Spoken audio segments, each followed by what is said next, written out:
بسم اللہ الرحمن الرحیم۔ آپ اس وقت عقیدہ ختم نبوت کورس کا لیکچر نمبر 3 سن رہے ہیں۔ سننے والوں کی آسانی کے لیے یہ لیکچرز سوالن جواباً بنائے گئے ہیں تاکہ ہر پہلو تربیتی انداز میں مکمل اور بھرپور طور پر سمجھا جا سکے۔ یہ لیکچر عقیدہ ختم نبوت کے بارے میں احادیث کے حوالے سے ہے۔ حدیث نمبر 1، یہ حدیث ترمذی شریف میں ہے اور اس کا حدیث نمبر 2279 یعنی 79 ہے۔ حضرت انس بن مالک رضی اللہ تعالیٰ عنہ سے روایت ہے کہ خاتم النبیین صلی اللہ تعالیٰ علیہ وآلہ وسلم نے فرمایا، بے شک رسالت و نبوت کا سلسلہ منقطع ہو گیا ہے اور اب میرے بعد کوئی رسول اور کوئی نبی نہیں آئے گا۔ اس حدیث سے ہمیں رشد و ہدایت ملتی ہے کہ رسالت و نبوت کا ملنا اب ختم ہو چکا۔ اب کوئی ولی، متقی، مومن کسی بھی درجے کا ہو مگر نبی نہیں ہو سکتا، کیونکہ اللہ کی طرف سے نبوت ملنے سے نبی ہوتا ہے اور وہ ملنا ممکن نہیں رہا۔ حدیث نمبر 2، یہ حدیث بخاری شریف میں ہے اور اس حدیث کا نمبر 3341 ہے۔ حضرت جابر بن عبداللہ رضی اللہ تعالیٰ عنہ سے روایت ہے کہ خاتم النبیین صلی اللہ تعالیٰ علیہ وآلہ وسلم نے فرمایا، بے شک میری اور سابقہ انبیاء کی مثال اس آدمی جیسی ہے جس نے ایک گھر تعمیر کیا، اسے خوبصورت بنایا اور عمدہ بنایا، لیکن ایک اینٹ کی جگہ خالی رکھی۔ لوگ اس گھر کے گرد چکر لگاتے اور خوش ہو کر داد دیتے اور کہتے کہ یہ ایک اینٹ کیوں نہیں لگائی؟ بس اس عمارت نبوت و رسالت کی وہ آخری اینٹ میں ہوں اور میں ہی آخری نبی ہوں۔ اس حدیث میں رشد و ہدایت دیتے ہوئے واضح طور پر مثال سے سمجھایا گیا ہے اور عقیدہ ختم نبوت اور آپ صلی اللہ تعالیٰ علیہ وآلہ وسلم کا آخری نبی ہونا لازمی عقیدہ قرار دیا گیا ہے اور نئے نبی کا تصور بالکل ختم کر دیا گیا ہے۔ حدیث نمبر 3، یہ حدیث بخاری شریف میں ہے اور اس حدیث کا نمبر 3455 ہے۔ حضرت ابو ہریرہ رضی اللہ تعالیٰ عنہ سے روایت ہے کہ خاتم النبیین صلی اللہ تعالیٰ علیہ وآلہ وسلم نے فرمایا، پہلے زمانے میں بنی اسرائیل کی قیادت ان کے انبیاء ہی کرتے تھے۔ جب کسی نبی کا وصال ہوتا تو اللہ تعالیٰ دوسرے نبی کو مبعوث فرما دیتا، یہاں تک کہ اللہ تعالیٰ نے مجھے نبی بنایا۔ اب میرے بعد کوئی نبی نہیں آئے گا، ہاں میرے بعد میرے بہت سارے خلفاء ضرور ہوں گے۔ اس حدیث میں واضح رشد و ہدایت کے طور پہ اعلان کیا گیا ہے کہ اس امت کا قائد میں ہوں اور آخری نبی اور رسول ہوں، اور خلفاء سے مراد خلفائے راشدین، ائمہ اہل بیت اور علماء ربانیین ہیں، کیونکہ خدائی خلافت کو نبوت و رسالت کہا جاتا ہے اور نبی کی خلافت کو خلافت و امامت اور ولایت کہا جاتا ہے۔ خدائی خلافت کا آخری خلیفہ حضرت محمد بن عبداللہ جناب رسول اللہ صلی اللہ علیہ وسلم ہے اور مصطفی خلافت و امامت و نیابت کا آخری خلیفہ حضرت امام مہدی سلام اللہ علیہ ہے۔ ان پر امامت و خلافت اور ولایت و نیابت مکمل ہو جائے گی اور ان کی علامات آگے ذکر ہوں گی۔ حدیث نمبر 4، یہ حدیث مسلم شریف میں ہے اور اس حدیث کا نمبر 1167 یعنی 67 ہے۔ حضرت ابو ہریرہ رضی اللہ تعالیٰ عنہ سے روایت ہے کہ خاتم النبیین صلی اللہ تعالیٰ علیہ وآلہ وسلم نے فرمایا، مجھے تمام انبیاء پر 6 خصوصیات دی گئی ہیں۔ نمبر 1، مجھے جوامع الکلم عطا کیا گیا، یعنی کثیر المعنی اور ہر زمانہ و حال کے مطابق احکامات دیے گئے ہیں۔ نمبر 2، مجھے سب سے زیادہ رعب و دبدبہ دیا گیا۔ نمبر 3، مال غنیمت کو میرے لیے حلال کر دیا گیا۔ نمبر 4، تمام زمین میرے لیے پاک یعنی قابل سجدہ بنا دی گئی۔ نمبر 5، مجھے ساری مخلوقات کا نبی بنایا گیا۔ نمبر 6، مجھ پر نبوت و رسالت کو مکمل کر دیا گیا۔ اس حدیث سے واضح رشد و ہدایت ملتی ہے کہ دیگر خصوصیات مبارکہ کے ساتھ ساتھ آپ کا افضل ترین رسول ہونا اور تمام کائنات کا نبی ہونا اور آخری نبی ہونا بھی واضح ہے۔ حدیث نمبر 5، یہ حدیث جامع ترمذی میں ہے اور اس حدیث کا نمبر 3686 ہے۔ حضرت ابو سعید خدری رضی اللہ تعالیٰ عنہ سے روایت ہے کہ خاتم النبیین صلی اللہ تعالی علیہ وآلہ وسلم نے فرمایا، اگر اللہ میرے بعد کسی کو نبی بنانا چاہتا تو عمر کو نبی بناتا۔ اس حدیث سے واضح رشد و ہدایت ملتی ہے کہ ختم نبوت کا باب ایسا بند ہے کہ وہ کسی کے لیے نہیں کھل سکتا، حتیٰ کہ حضرت عمر فاروق اعظم رضی اللہ تعالی عنہ بہت دانا اور باصلاحیت ہیں، مگر وہ بھی اس منصب والے نہ ہو سکے، کیونکہ اللہ تعالیٰ کو مزید نبی مبعوث فرمانا منظور نہیں۔ جب ایسی پاک ترین ہستیاں بھی نبی نہیں بن سکیں تو پھر تا حشر کون اس مقام کے لائق ہو سکتا ہے؟ حدیث نمبر 6۔ یہ حدیث بخاری شریف میں ہے اور اس حدیث کا نمبر 4154 ہے۔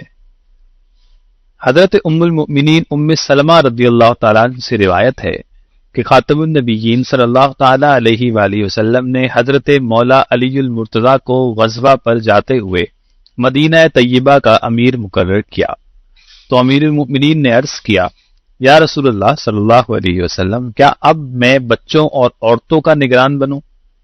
اس پر آپ صلی اللہ علیہ وسلم نے فرمایا، کیا تم اس بات پر خوش نہیں کہ تم یہاں میرے نائب بن کر ایسے رہو جیسے حضرت موسیٰ علیہ السلام کے لیے ان کے بھائی ہارون رہے تھے، مگر یہ فرق ہے کہ ہارون نبی تھے اور میرے بعد کوئی نبی نہیں ہو سکتا۔ اس حدیث سے رشد و ہدایت ملتی ہے کہ حضرت علی کرم اللہ تعالی وجہ الکریم، باب العلم، باب الحکمت، شیر خدا، اخی رسول، زوج بطول، اپنی تمام تر صلاحیتوں کے باوجود نبی نہیں ہو سکے، کیونکہ سلسلہ نبوت و رسالت مکمل ہو چکا۔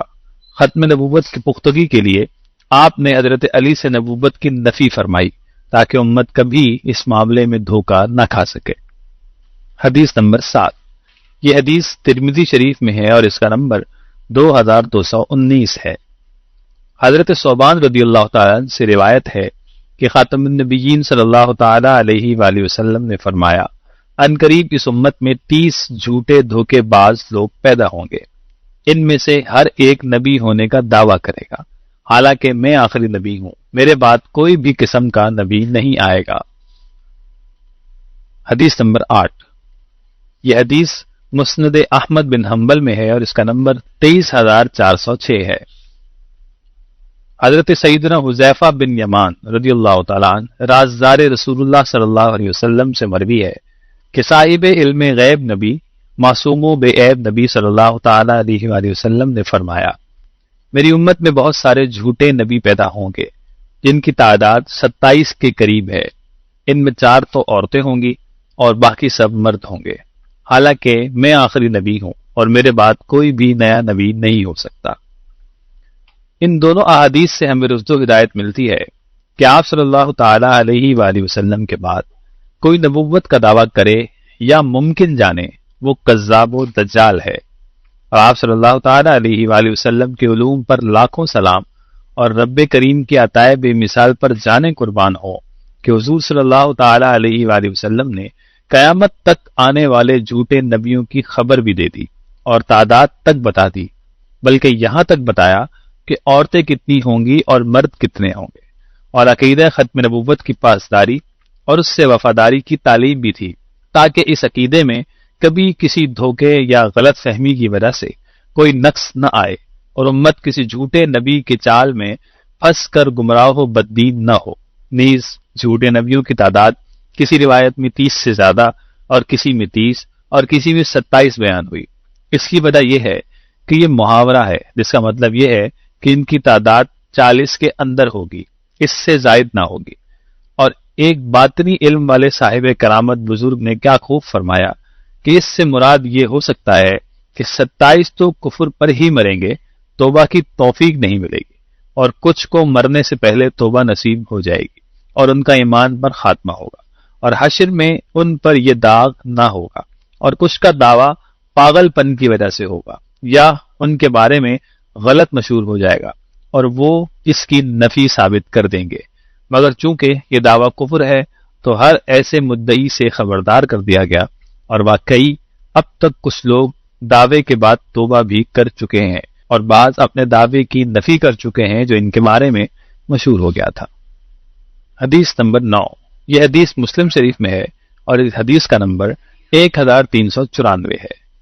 حضرت ابو ہریرہ رضی اللہ تعالیٰ عنہ سے مروی ہے کہ خاتم النبیین صلی اللہ تعالیٰ علیہ وآلہ وسلم نے ارشاد فرمایا، بے شک میں تمام نبیوں میں سے آخری نبی ہوں اور میری مسجد نبیوں کی تعمیر کرتا مساجد میں آخری مسجد ہے۔